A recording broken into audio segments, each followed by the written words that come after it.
Ami Renardo, je vous propose aujourd'hui de partir coloniser la Lune, et ce avec le jeu Moon Colony Bloodbaths. Alors ici on est sur un jeu de construction de moteur et de survie on va dire, c'est pour 1 à 5 joueurs et avec des parties d'environ 45 minutes, 1 heure. Dans Moon Colony Bloodbaths, vous allez développer et construire votre colonie lunaire en érigeant des bâtiments et en y faisant vivre des colons. Vous allez partager une pioche commune qui est le paquet progrès et que vous allez collectivement enrichir au fil de la partie. Mais plus vous allez avancer dans le jeu, et plus les cartes que vous allez piocher vont tuer vos habitants. Mais sans plus attendre, voyons tout cela plus en détail. Dans une partie de Moon Colony Bloodbaths, vous allez enchaîner les tours jusqu'à ce qu'un joueur n'ait plus de survivants dans sa colonie. Et dans ce cas-là, le joueur avec le plus de survivants va remporter la partie. A chaque tour, vous allez retourner la prochaine carte du paquet progrès et vous la placerez face visible sur la défausse. Tout le monde applique ses effets de façon simultanée et vous pourrez piocher la carte suivante. Et si le paquet progrès se vide, eh bien vous allez tout simplement mélanger la défausse pour reformer une nouvelle pioche. Au début de la partie, la pioche est constituée de 4 cartes travail, 2 cartes mauvaises nouvelles et 2 cartes twist. Quand une carte travail apparaît, vous allez pouvoir réaliser l'une des 5 actions de votre plateau. Vous allez ensuite déplacer votre jeton vers l'un des 4 emplacements centraux pour signaler que vous avez terminé. Vous pourrez ainsi exploiter, ce qui va vous permettre de récupérer 4 crédits, assez utiles pour construire vos futurs bâtiments. Vous pourrez récolter pour récupérer 4 nourritures, utiles pour nourrir votre colonie lors de certains événements. Vous pourrez à la place rechercher, ce qui vous permettra de piocher 2 cartes bâtiments de la pioche. Construire pour jouer l'un de vos bâtiments en main en payant son coût. Et enfin, vous pourrez stocker en plaçant 2 caisses sur vos bâtiments. Lorsque vous construisez, vous jouerez l'une de vos cartes bâtiments en main pour former votre colonie. Vous devrez pour cela payer le coût indiqué en haut à gauche. Et à droite se trouve le nombre d'habitants que vous allez récupérer lorsque vous perdez ce bâtiment. La plupart de ces cartes vous donnent des effets lorsque vous déclenchez l'action associée. Par exemple avec le bâtiment hydroponie, lorsque vous effectuez l'action récolter, en plus d'obtenir 4 nourritures, vous gagnerez un colon. Ou encore avec la carte mine de fer qui vous permettra d'obtenir une caisse lorsque vous exploitez, en plus des 4 crédits.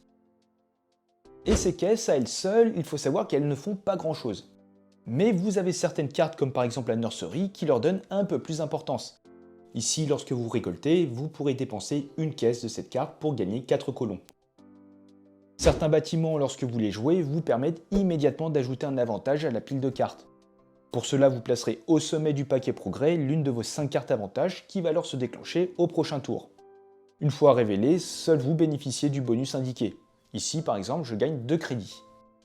A noter que toutes les cartes que vous allez ajouter dans le paquet progrès vont rester jusqu'à la fin de la partie, et vous les retrouverez forcément lorsque vous le mélangez. Et d'autres bâtiments pourront ajouter des développements sur le dessus de la pioche, pour en modifier le déroulement.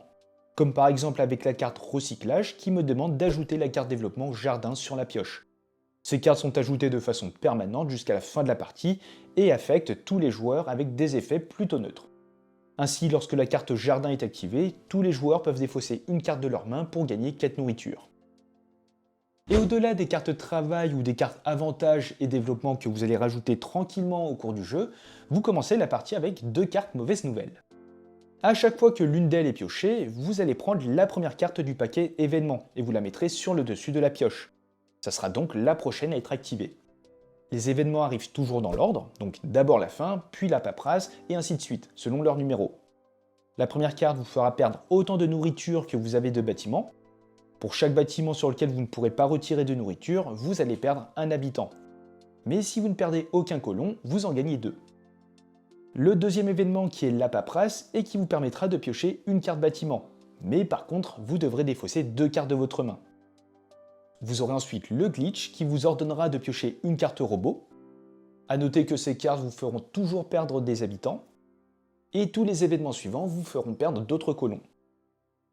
Quand vous devez en perdre, vous devrez tout d'abord les défausser depuis votre plateau principal. Si vous n'en avez pas assez sur votre plateau, vous allez perdre un bâtiment de votre choix. Quand vous en perdez un, vous allez le placer dans la défausse, mais vous allez récupérer les habitants indiqués en haut à droite de la carte. Vous allez ensuite continuer à perdre des bâtiments jusqu'à avoir suffisamment d'habitants sur votre plateau pour couvrir la perte initiale, que vous allez bien sûr retirer. Et attention, vous ne pourrez pas volontairement perdre un bâtiment. Vous y êtes contraint uniquement quand vous manquez d'habitants sur votre plateau ou quand une carte vous l'impose directement. Vous allez ainsi enchaîner les tours en piochant des cartes depuis le paquet progrès jusqu'à arriver à l'une des deux conditions de fin de partie.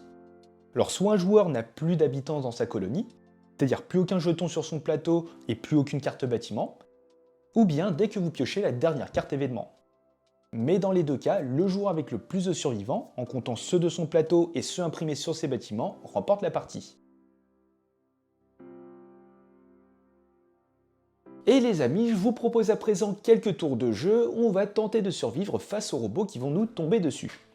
Et pour une fois, on va faire une partie en solo où l'objectif va être d'arriver à la 13e et dernière carte événement, qui clôture donc la partie. Concernant la mise en place, on va démarrer avec 30 colons sur notre plateau, 4 crédits et 4 nourritures, j'ai bien dit 4, et on va également commencer la partie avec 4 cartes en main. Concernant le paquet progrès, on a une carte solitude uniquement utilisée lors des parties en solo, on a 2 cartes mauvaise nouvelle, 4 cartes travail, et 2 cartes twist piochées parmi tout un tas, comme vous pouvez le voir. Donc on récupère toutes ces cartes, on mélange le tout, et on peut directement commencer notre partie. Hop là. Et à chaque tour, on révèle tout simplement la première carte, et on applique ses effets. Donc ici, on a la carte travail qui me permet de réaliser l'une des 5 actions de mon plateau. Exploiter pour récupérer des crédits, récolter pour récupérer de la nourriture. Donc à partir du premier événement, on va devoir payer en fonction du nombre de bâtiments posés devant nous. Rechercher pour piocher des cartes. Construire pour jouer l'une de mes cartes en main. Et stocker pour récupérer des petites caisses que je vais placer sur mes bâtiments. Ici, comme première action, hop, je vais décider de construire et de jouer cette carte en payant 3 crédits pour jouer une mine de silice et qui va me permettre, lorsque je vais exploiter, de récupérer 2 crédits supplémentaires. On continue. Mauvaise nouvelle. On va donc appliquer son effet qui me dit de placer le premier événement sur la pioche. Et du coup, on passe à table où je vais devoir payer une nourriture par carte bâtiment devant moi. Ici, j'ai qu'une carte, je paye donc une pomme. Et étant donné que je n'ai défaussé aucun colon, je vais pouvoir en récupérer 2. Parfait. Solitude. Alors cette carte qui vient uniquement dans le mode solo me permet de gagner ou de perdre des colons en fonction des petites icônes potentielles sur certaines cartes bâtiments. Voilà comme ici, je ne sais pas si vous voyez, mais avec ce symbole, je vais pouvoir récupérer 3 colons.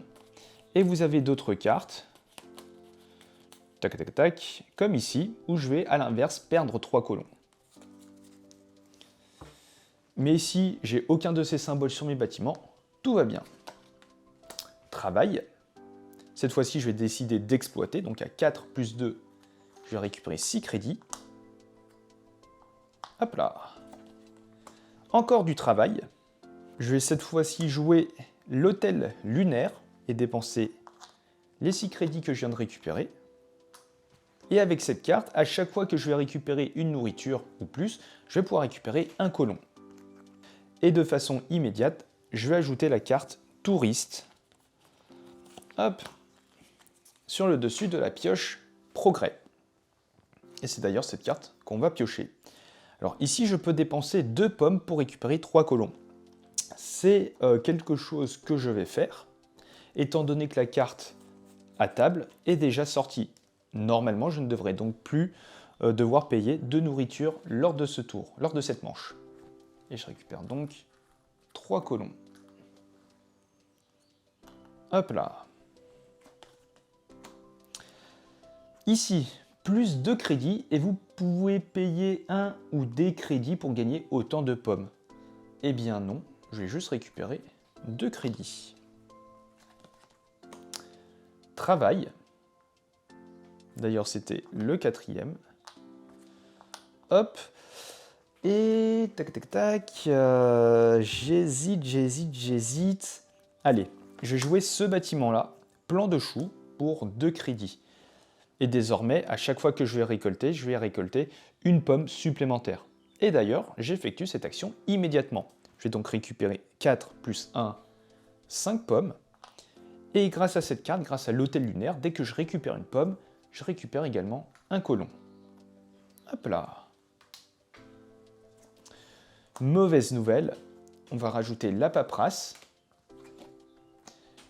qui me permet de piocher une carte et de défausser 2 cartes de ma main. C'est particulièrement horrible. Et la dernière, si vous avez 4 bâtiments ou moins, je peux piocher une carte.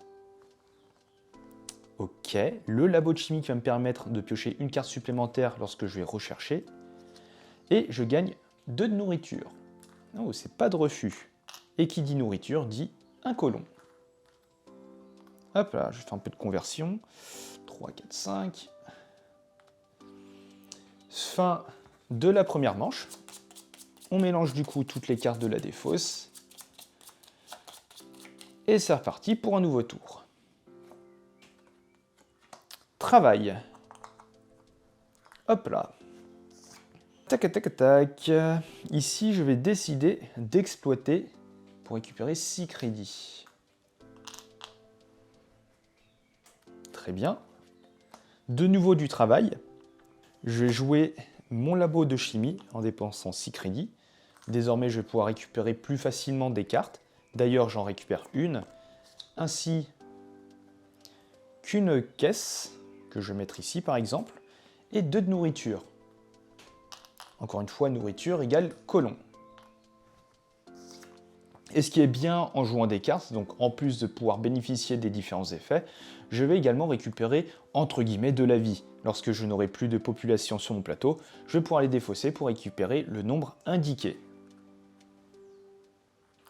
Hop là, deuxième jeton, et on continue. Encore du travail.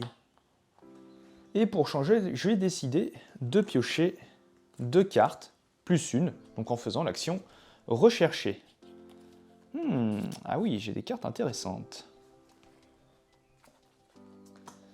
La paperasse, on va piocher une carte, et on va se défausser de 2 cartes, par exemple ces deux-là. La mauvaise nouvelle qui fait apparaître le glitch, bien sûr, et qui du coup va faire popper la première carte du paquet robot. Et ce robot nous demande de défausser, enfin de détruire 5 habitants. Et vous pouvez défausser une caisse, vous pouvez dépenser une caisse, sinon perdez 2 crédits. Au point où j'en suis, je vais dépenser mon seul crédit. Et le dernier travail, où je vais bien sûr exploiter. On continue. À table, 1, 2, 3, 4. Je vais donc devoir dépenser 4 nourritures. Étant donné que je n'ai perdu aucun colon, j'en récupère 2 grâce à l'effet de la carte. Solitude. Alors cette fois-ci, c'est plus la même parce que j'ai une carte qui possède ce symbole et qui va m'obliger à perdre 3 colons. Et bien, pourquoi pas. Touriste, je peux dépenser 2 nourritures, chose que je vais faire pour récupérer 3 colons. Je vais récupérer les 3 colons que j'ai perdus. Plus de crédit, ça on accepte. Et je peux en dépenser pour récupérer de la nourriture. Ouais, je vais le faire. Je vais dépenser seulement 1 crédit pour une nourriture. Et du coup, grâce à cette carte, un colon. Mauvaise nouvelle, on fait apparaître la première fuite qui va nous faire perdre 4 colons. Et l'isolation, si vous avez 4 bâtiments ou moins, j'en ai 4, je peux piocher une carte et récupérer 2 de nourriture. Et du coup un colon. Fin de la manche. On mélange de nouveau le paquet. Et là, normalement, ça va commencer à devenir un peu plus tendu. On a eu les premières cartes événements qui nous font perdre des colons. La carte glitch qui fait apparaître des robots, donc de plus en plus. Ça va commencer à être tendu. Travail. Ici, je vais décider de jouer la cuisine ouverte pour 1 crédit seulement. Et quand je stocke, je vais pouvoir dépenser une caisse de cette carte pour gagner 4 nourritures. Et immédiatement, j'ajoute la carte distributeur. Hop là. Et du coup, je peux dépenser 2 pommes pour 4 crédits. Est-ce que j'en ai réellement besoin? Oui. 4 crédits. On continue. À table. Ouf! Pile poil 5. Je dépense toute ma nourriture. Et du coup, je gagne 2 colons. 1, 2, 3. Le robot d'optimisation. Je vais perdre 5 colons et une caisse. Sinon, je vais devoir perdre 2 crédits. Je vais décider de sacrifier ma caisse. Moins 4. Allez, ça continue. La mauvaise nouvelle qui fait perdre encore 2 colons. J'en récupère 3. Ici, je peux dépenser 2 pommes que je n'ai pas pour gagner 3 colons. C'est dommage. Le travail, là, je vais m'empresser de récolter. Donc 4 plus 1, 5 nourritures et 1 colon. La paperasse qui me fait piocher une carte. Et je vais devoir en sacrifier 2. Je vais sacrifier ces 2 cartes-là. Ici, je vais récupérer 2 crédits. Je vais en dépenser 1 pour récupérer une nourriture. Et qui dit nourriture dit colon. Travail. Là, il va falloir que je pioche pour avoir de meilleures cartes. On continue avec le dernier travail. Et je vais jouer la nurserie pour 6 crédits. Et lorsque je récolte, je peux dépenser une caisse de cette carte pour gagner 4 colons, ce qui est vraiment pas mal. En plus de ça, je vais pouvoir ajouter un avantage.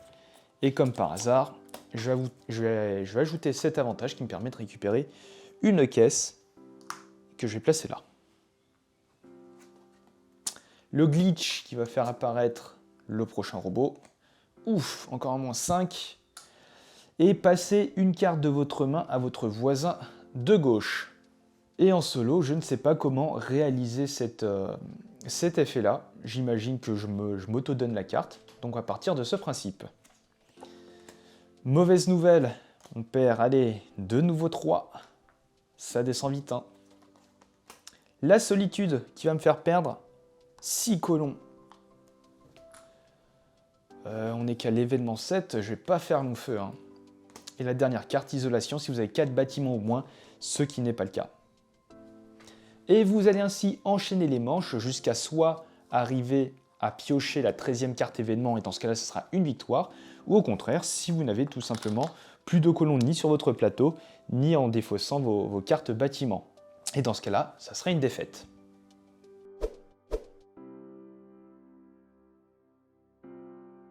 Et voilà les amis, désormais vous allez pouvoir tenter de créer votre colonie. Dites-moi ce que vous en pensez dans les commentaires, et si le jeu vous a plu et que vous souhaitez soutenir la chaîne, eh bien n'hésitez pas à utiliser le lien qui est en description. Et sur ce les amis, portez-vous bien, et on se dit à la prochaine. Ciao!